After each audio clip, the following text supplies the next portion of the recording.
We are joined now by Mark Minervini.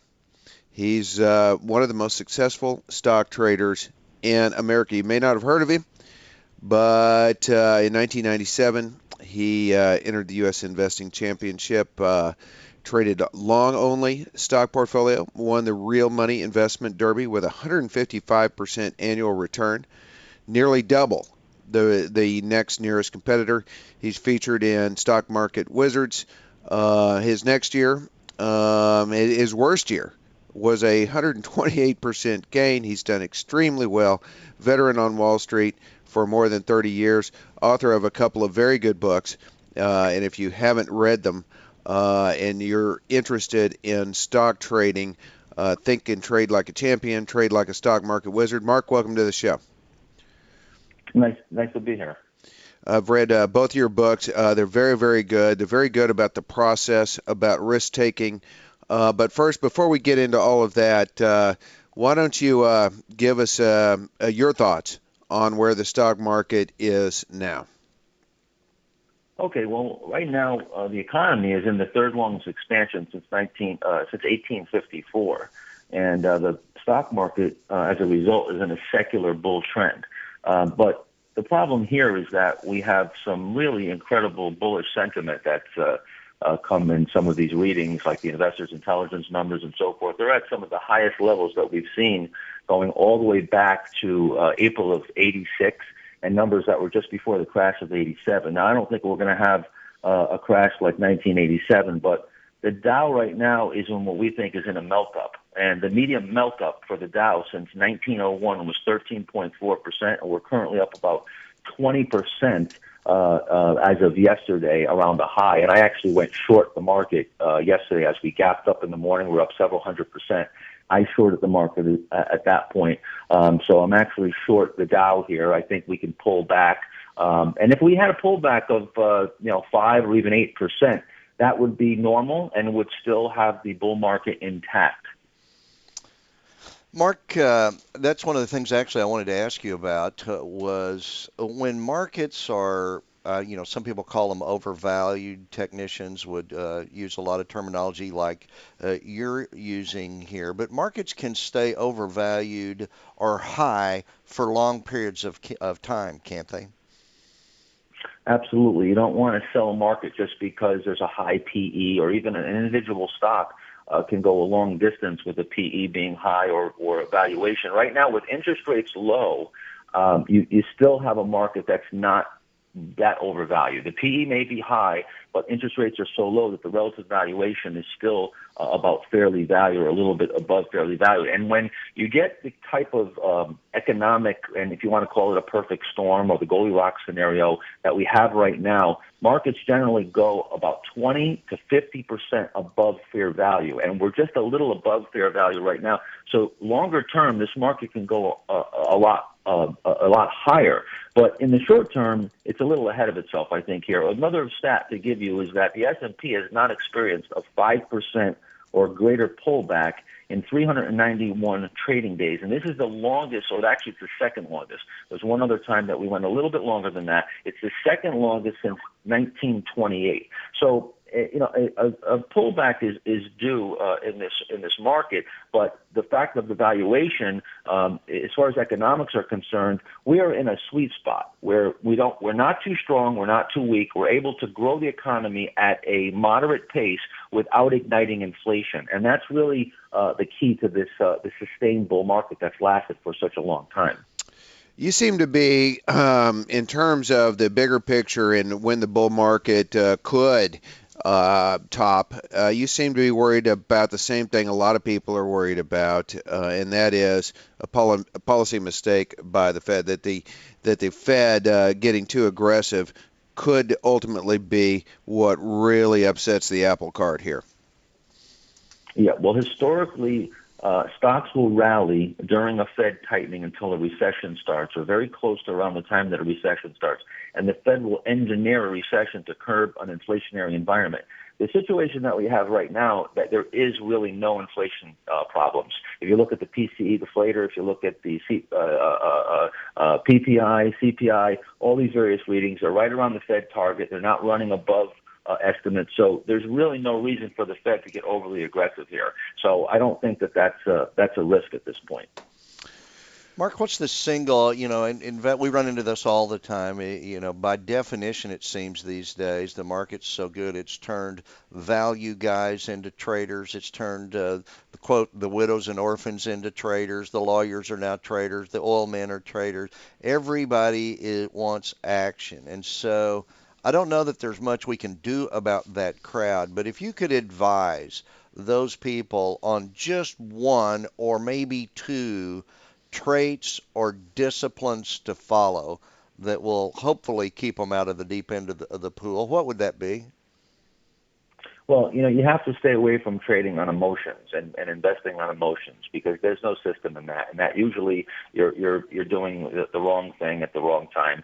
When everybody's bullish, it's very easy to get positive on the market and start to want to put money in the market like Bitcoin. Of course, we saw that Bitcoin Cash is down 65%. The ETF GBTC is down 67%. Bitcoin underlying Bitcoin's down 50% off the highs. And just a few weeks ago, on my Twitter account, I was talking about how Bitcoin looked like the top in silver in the 80s, and people were actually getting angry. I was getting people telling me I don't understand, I don't get it, and this happens every cycle. People say it's different this time, and it's never different this time. So the one thing is realize that it's not different this time. You have to study history, and history repeats. But the main thing is to have rules and don't trade on your emotions. And you always have to have, stop losses. You have to have some type of protection because you're not going to be right all the time.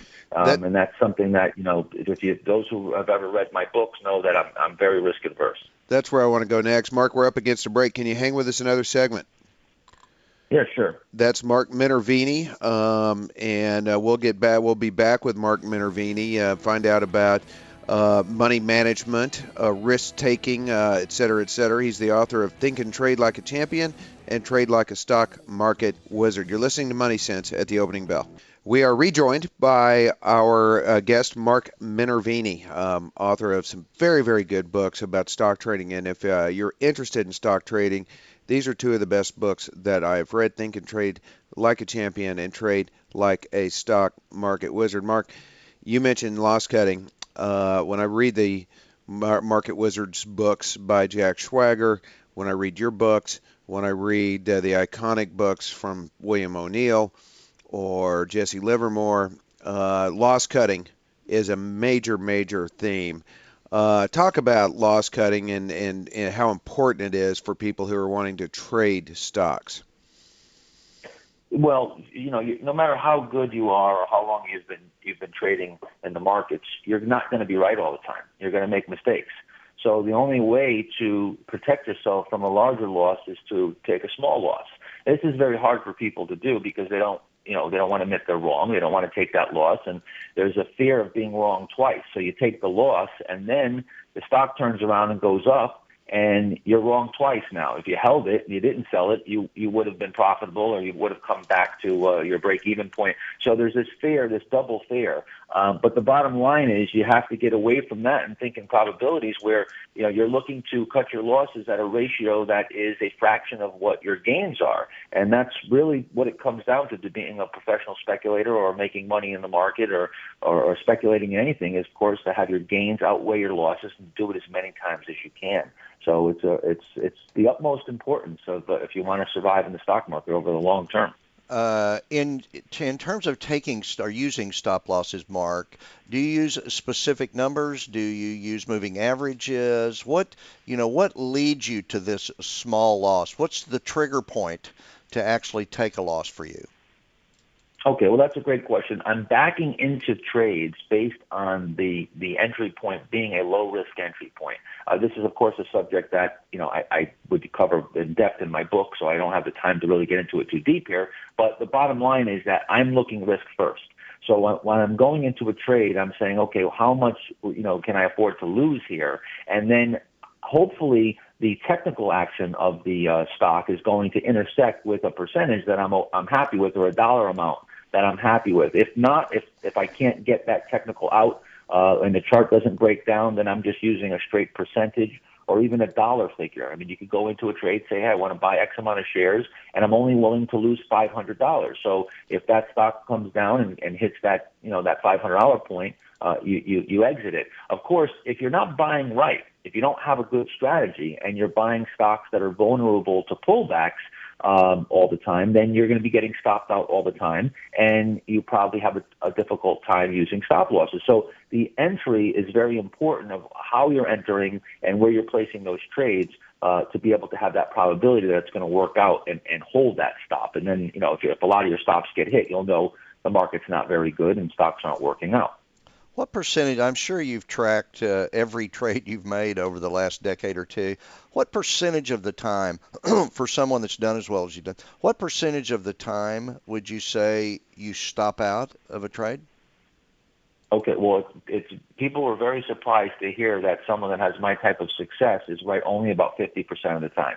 So I'm wrong just as often as I'm right. But the thing is, I'm making 2, 3, 4, 5 times what I'm losing. So I can. It's just think of it as if you flipped a coin, and each time it hit heads, you made $2, and when it hit tails, you lost $1. You'd want to flip that coin as many times as you could, right? So that's basically if there's any secret, that's the secret, is to manage the risk reward relationship and to forget about being right all the time. See, that's the thing with stocks. The amateur traders are thinking about right or wrong, and pros are thinking about probabilities and how much I'm making versus how much I'm losing, and they don't really care if they're wrong 9 times in a row, if that 10th time makes up for all the losses.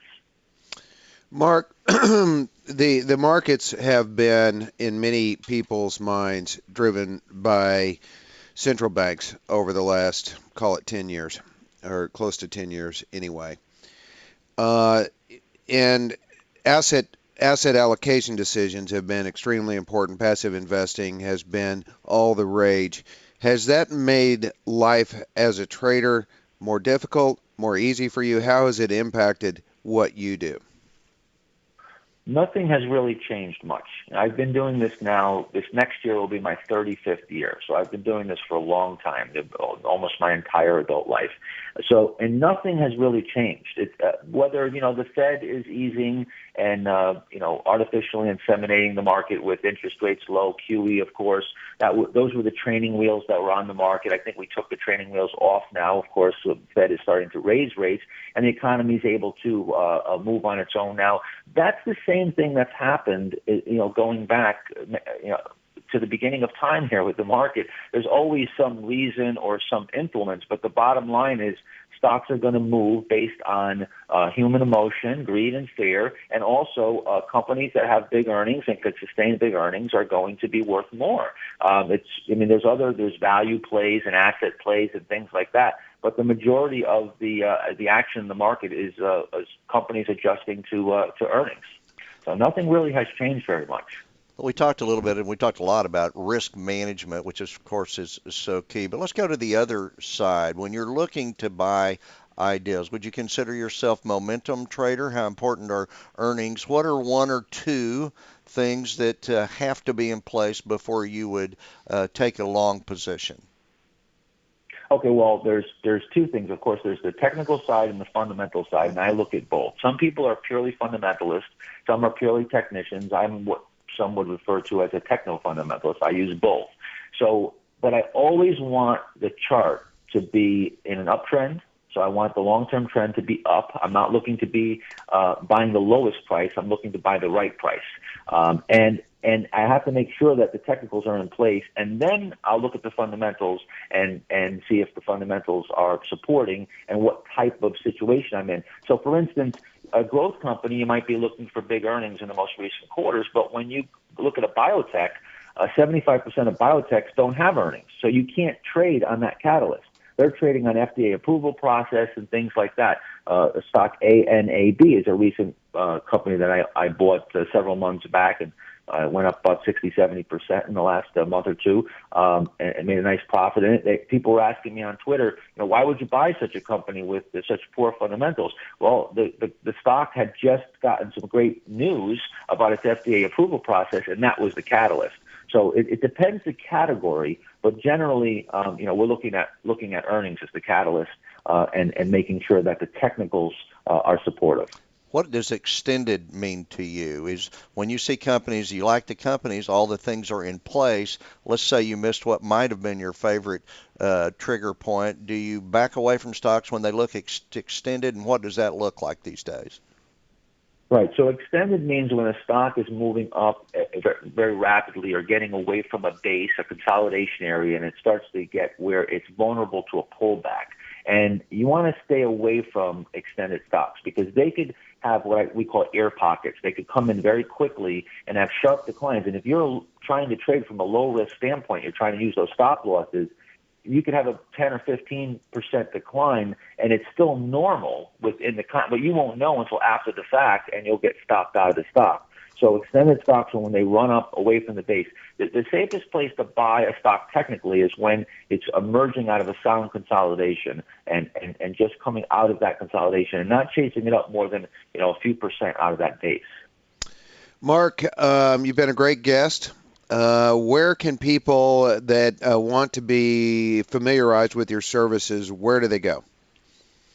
Oh, they can follow me on Twitter. I talk about stocks and the market pretty much every day. They can join the other few 100,000 followers that I have, and also they can go to Minervini.com, and everything that I'm about is on there. And what's your Twitter handle? Mark Minervini. All right, Mark. Mark, you've been a great guest. We hope to talk to you again in the future. Love your books. Thanks so much for joining our show. Oh, thank you. Great to be here. All right, that's Mark Minervini, and we've enjoyed speaking with him. You're listening to the Money Sense Show. When we come back, the opening bell.